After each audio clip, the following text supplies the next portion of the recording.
Hello, my name is Dan Colgan, and welcome to day 3 of my December Christmas Carol Countdown. The carol I would like to look at today is It Came Upon a Midnight Clear.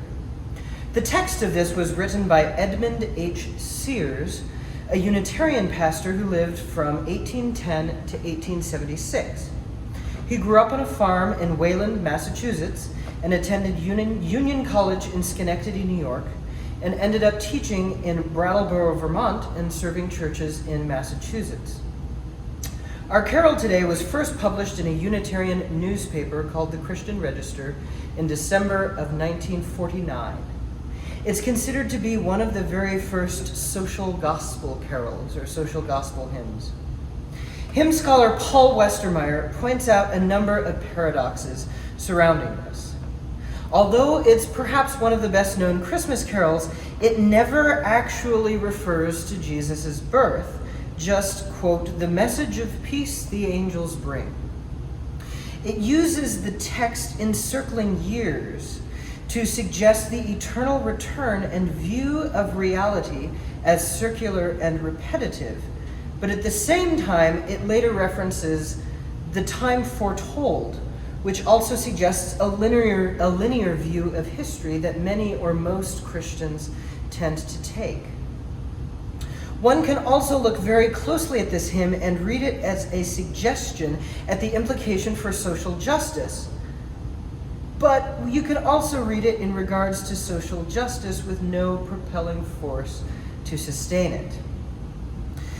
To try to make better sense of this, I dove into the theology of Sears, of this man who wrote it, a bit more. And there seems to be a theme from him of very progressive social justice.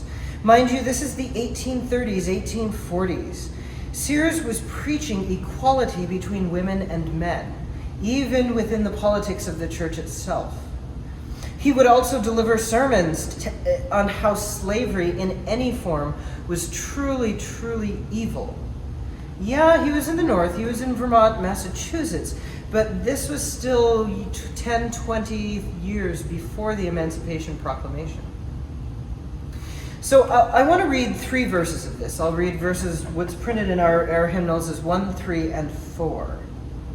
And I want to see if you can pick up on some of these notes of social justice, along with a few of these dichotomies that Westermeyer talks about that I pointed out earlier. Here's verse 1. It came upon the midnight clear, that glorious song of old, from angels bending near the earth to touch their harps of gold. Peace on the earth, goodwill to men, from heaven's all-gracious King. The world in solemn stillness lay, to hear the angels sing. And you, beneath life's crushing load, whose forms are bending low, who toil along the climbing way with painful steps and slow. Look now, for glad and golden hours come swiftly on the wing. O rest beside the weary road and hear the angels sing. And the last verse, for lo, the days are hastening on by prophets seen of old, when with the ever-circling years shall come the time foretold, when peace shall over all the earth its ancient splendors fling, and all the world give back the song which now the angels sing.